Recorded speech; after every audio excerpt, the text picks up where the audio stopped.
I'm Carrie Norley. I call myself a wealth alchemist. I am a mentor, coach, healer, all the things that help people to align to say their most divine truth, their most divine purpose, and actually be able to receive money for that and then hold and grow their wealth and leave a legacy. But my backstory and how I got here is because I grew up in a very successful family.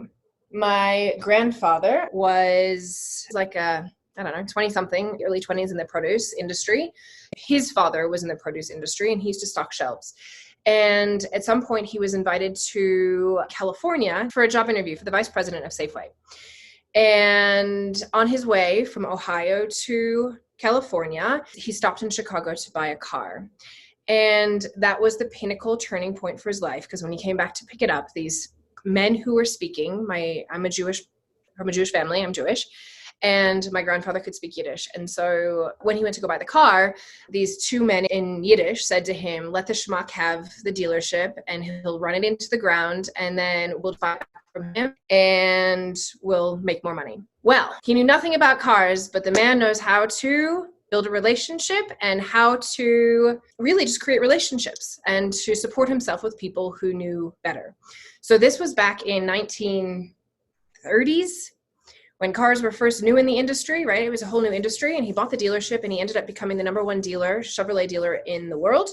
He sold 1 million Chevrolets between 1936 and 1986. The dealership continued to grow after that, but you can imagine for that period. He also, from that space, created car leasing. So at the time, people were starting to have salespeople come in. They would buy their cars for the salespeople, and then the salespeople held the title to the car, and they would drive off after a few months and have the car, and they quit the job. So that was a bit of a problem. And my grandfather, again, was very smart at, solving problems. So he ultimately decided to work with some companies and start holding the title for their cars. And from this place, they did a full service car leasing experience, and he created fleet car leasing in the way that we now know it now.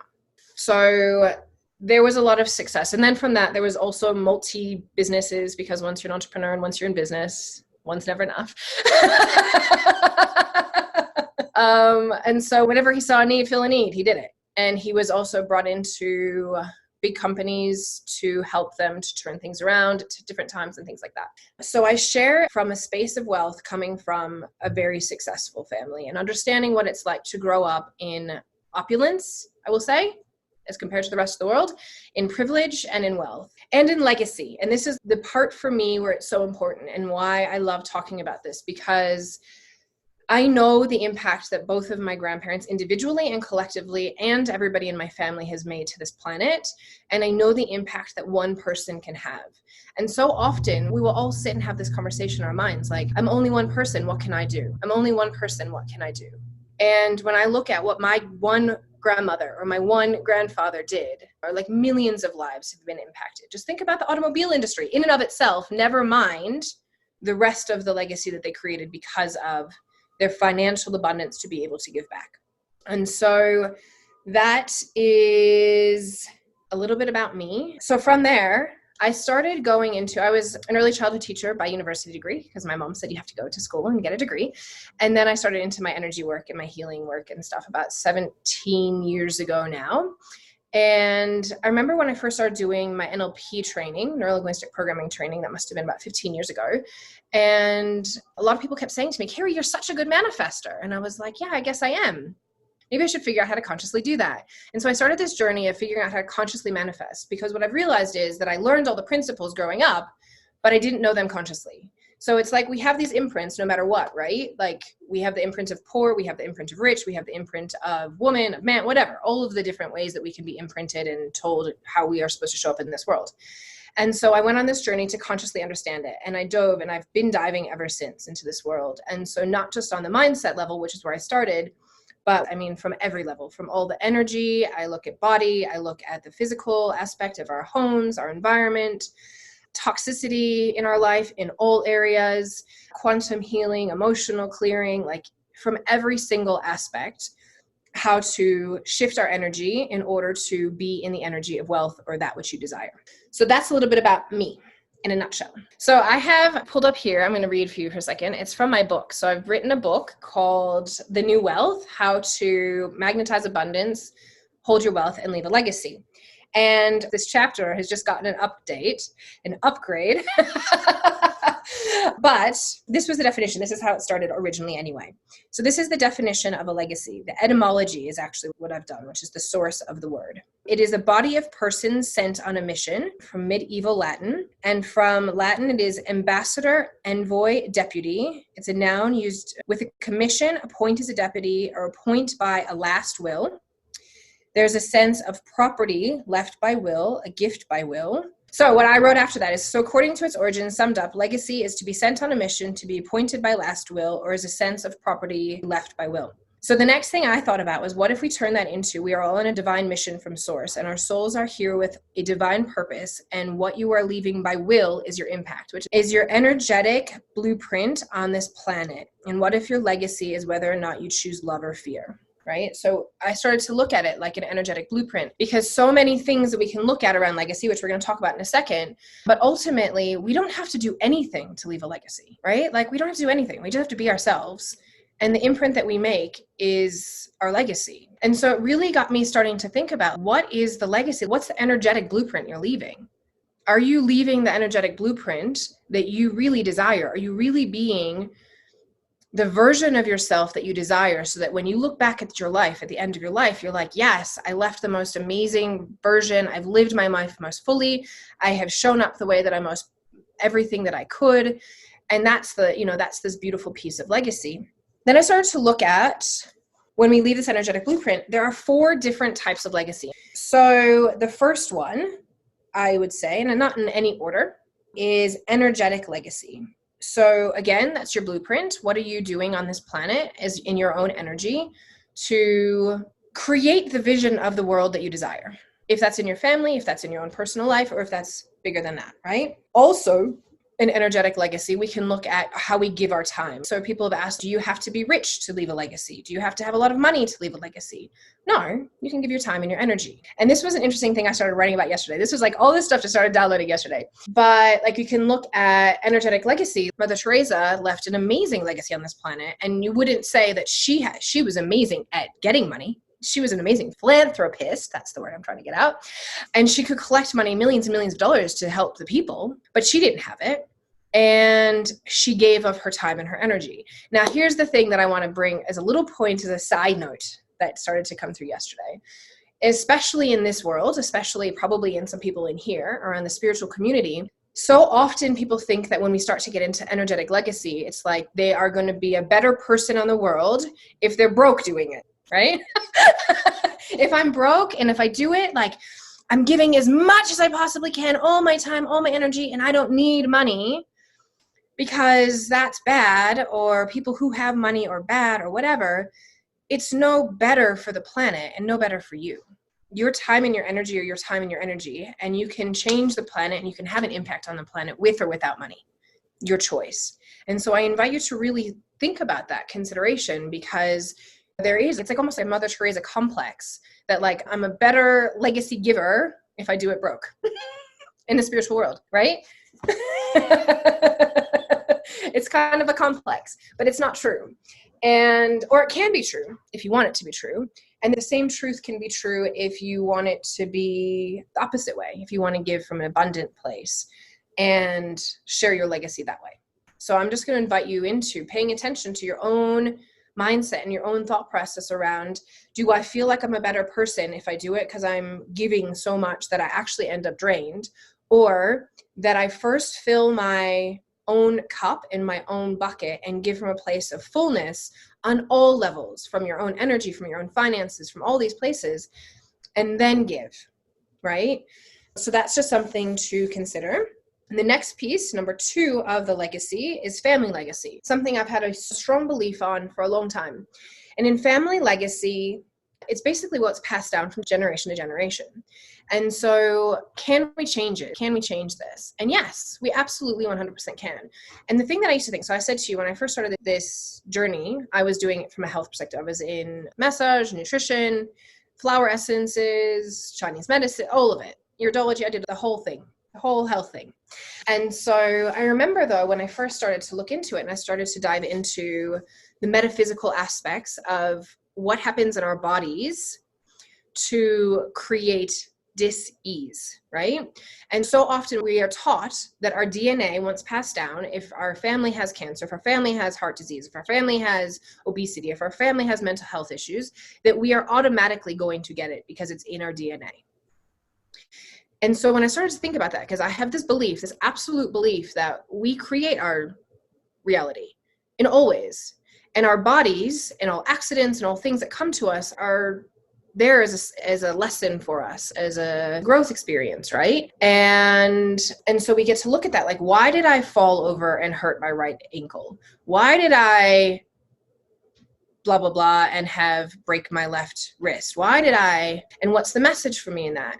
And so if we can start to look at these types of pieces, then in the same way, if I started thinking about that, I was like, but then what about DNA? If that's true, then what about DNA? DNA is ultimately, what do we learn from our parents and our teachers and our grandparents? We learn how to think.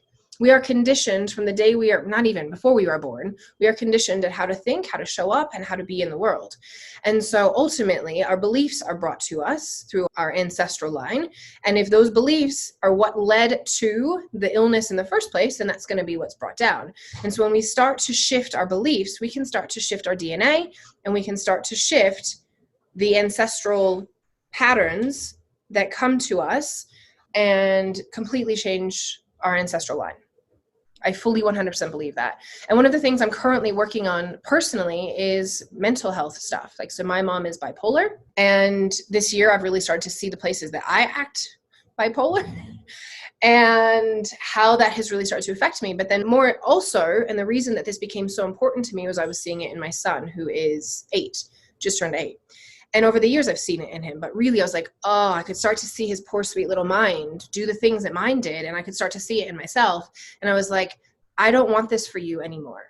And so for me, it became my mission. I'm going to choose to shift myself so that he can change too, through watching me. I don't have to do anything for him, but through my own actions, he will start to shift and change because he sees it in me. And I give the space for that. And so when we talk about familial lines and ancestral work, I fully, firmly believe that yes, that is a 100% legacy. To me, it is my greatest legacy is my children. And for all of us, if we can start to shift these ancestral lines and we can really start to raise our children in a new way, with new beliefs, new energy, new ways of showing up in this world, we'll have a completely different world. I get the chills, like I'm fully goosebumped thinking about it in this next generation. Like I look at what my kids, like far out, they are light, smart, sweet, angelic beings that are here to fully change this world. And if we can give them the space to do this, they will, they are. And so it starts with us to be able to shift that. So that's our family legacy. Then we have the financial legacy. So yes, anyone can start. You can start now. I mean, how many people walk down the street and even if you have $5 to give it to somebody, right? Because they need $5, or someone's raising money for this, or your kids raising money for school or whatever. So you can start small. And this is the part where I think that the more money you make, the more money that you are able to give. And so the more impact that you can have financially on this planet. Is that the only way? No. But money has a big spread, right? So the more that we can make, the more that we can give, the more that we can spread. And people will often say like, well, if these billionaires have all this money, or these millionaires have all this money, why don't they give it away? Why are they living on private islands? Why do they have houses all around the world? Why are they driving these expensive cars? Why? Why do they have to fly private jet? Yada, yada, yada. What if they just gave it away? The world, and it's true, like realistically, if all the billionaires put all their money into a pot, I'm sure we could probably equal out a lot of the planet's money stuff. But that's not going to solve the problem of the way that our wealth is balanced in the world today. And the reason, first of all, they made it. They earned it. They get to fucking do whatever they want with it. Period. End of story. And if I could end it there, I would. Because it's true. If you have done the work to earn the money that you have made, you get to do whatever the heck you want to do with it. Beyond that, though, because they have learned to be able to receive and hold and grow their wealth, they understand the energetics of money, they also are able to continue that growth of wealth. Now, if they give all their money, because this happens a lot when you give it to a nonprofit or a place that is, most places like that will be a nonprofit or a foundation, the person in charge of it usually does not necessarily have the energetics of growing money. And so that money can be squandered, it cannot be used well, it can be whatever. And so it ultimately is better off in somebody's hands who can grow that money over the years and hold that energy over the years to continue the growth, so that when they pass away, should they decide to give their legacy, which many of them are, like Warren Buffett's giving most of his legacy away, and a lot of the billionaires will give a lot of their legacy away. There's more of it to give because they've held it for that long. And so I think that's a really important thing. And it's also, they give tons of money over the years. They give tons of money. They give more money than you could possibly imagine, realistically, right? And it's up to them. It's interesting because part of this book for me, there is a part for me that's very relevant and true right now, that we have the opportunity that through this experience, we are going to create new millionaires. We are creating currently a completely new financial system in this world. And I do believe that our financial system will collapse. I don't know how long it will take. I don't know what that will actually look like. But as that collapses, I do believe that we actually have the ability to create equality, a much more equal financial template and matrix on this planet. And by going into other ways of currency, other ways of money, so that we can have equality. So for example, digital currency. I'm also now looking into DeFi, which is a very cool, very cool new thing that I'm looking into, where it can very much equal out the playing field. And by being able to have currency that is the same across the board, across no boundaries, right? Because that's part of the problem we have right now. We have these immense poverty in third world countries because their currency is not equivalent to the higher level currency, never mind within its own ecosystem of like the US dollar or the Australian dollar, and seeing that discrepancy. But I think that as we move into this new wealth and we start to level out that playing field and using a different currency, that will start to level out. Also, it is my deep desire in this message to start to really ask people to step into living from a place of love and peace. And the more that we come to this energy and the more that we shift the consciousness around the planet and wealth, I do firmly believe that more people will be able to rise up to meet where everybody, like where I'd say the upper levels are at. And they're going to start to, I don't know, I think that it will start to balance out, and I think that we're going to have people who are going to lose money right now. We're going to have people who are going to make money right now. And I think it's more important than ever before to really start to look at alternative ways around this, and also our energy around it. Because the more that you can, on a personal level, raise your energy to a new consciousness and realize it doesn't matter what you were born from. We all are divine, and we are all infinite, divine, abundant, loving beings that have the right and the ability to have everything that we desire. It just becomes a choice to choose it. And so the more that we can get this message to the world and help people choose that, the more that I think that we're going to have this even playing field. And the other piece of that, I think, is my message has become around breaking the addiction to suffering, which is something that I'm currently working through, is in my own path, right? Like we're all in human paths having suffering. And that's what, again, another conditioning that we had. And so the more that we can start to, the more that I know that for me personally, that I spread this message of suffering, that I ask other people to say, it's just a choice. Like we can choose the suffering choice of not getting the things that we want, having struggles with whatever's going on in your world, or that we can choose the choice of abundance, love, health, vitality, money, wealth, whatever. It's just a choice. And I think a lot of people don't realize how much it literally is just a choice. And so the more that happens, I think the more the playing field levels. And it's also to be said too, that not everybody has to have millions of dollars. Like just because one person does doesn't mean that everybody does. And that's what I was saying even before. It's like the Mother Teresa complex. Like maybe you do feel good in the Mother Teresa complex. I'm not here to judge or to tell you what to be or do. I'm just inviting you into the fact that it doesn't have to be that way. But if you choose that way, that's a choice, right? And like I know people who it's like, I've talked to people who are like, I don't actually want a 7-figure business. I'm like, cool, then don't have that. I don't need to have a 6-figure business. I can make, and I think this is part of like money management pieces, right? It's like looking at what would your dream life look like and how much money do you have to have that? And if it means, like, I remember at one point when I first did this, I mean, it must have been 10, 12 years ago or something. And I put it all out and I was like, actually, for me to live my dreams, it's like it was $150K a year or something at that point in time. And I was like, why am I stressing out about having 7-figure, because back in the day, right? It's still to this day, right? Carrot dangled, must be 6 to 7 figures, you gotta have this. And it's like, actually, no, I need 150K a year. That's it. Take a breath, sit back. I'm good. I can have all my dreams, all the things that I want to do happen like that. And once you get there also, and you learn to hold it, then you can decide to choose beyond that. Yeah, I remember a couple of years ago when I actually received quite a substantial amount of money. And that year I was also in the midst of it was one of my first years of growth in this iteration of my business. And I remember knowing that I was going to receive money. I received more than I actually did, than I thought I would.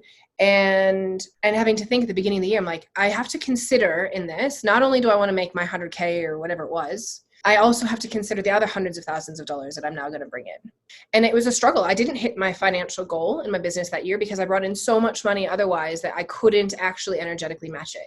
And it's taken me years, the last 2 years, to really settle into being able to hold this and still grow, because I have to go beyond what is already, amazing, And so it takes time for our system to be like, okay, I've got this. Now I can continue on and feel okay. And there is guilt around oh, but I'm already so looked after. It's already so abundant in my world.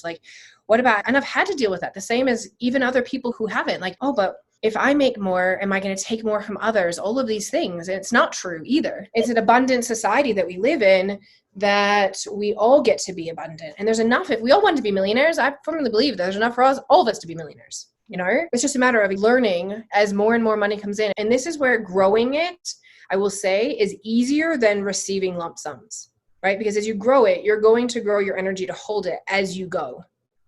When you receive a lump sum of money, it's why 70% of the world loses inheritance. It takes a year for a person to earn millions of dollars and end up bankrupt. So yeah, okay. So global legacy. Global legacy is that which is outside of you, which is the bigger picture, right? And so again, this is to the extent to which you desire it to be, right? Your global legacy can be literally you're a mom in the family and you go to the school and you help out at the school and you're amazing in your local community and you help your neighbors, and that's your legacy.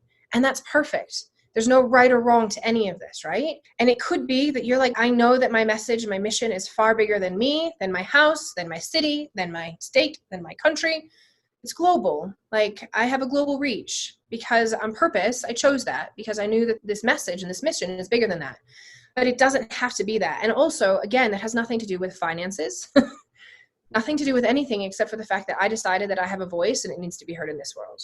And so you can then look at it as well from a financial perspective, from a what's my voice say, but also beyond that, and this is what I was writing in the book yesterday, your global legacy can also be how you use your finances, right? Even if you're not making hundreds of thousands of dollars, even if you're making 50K, even if you're making 200K, where are you putting your money? Are you putting it into sustainable resources for the planet? Are you being conscious of the environment?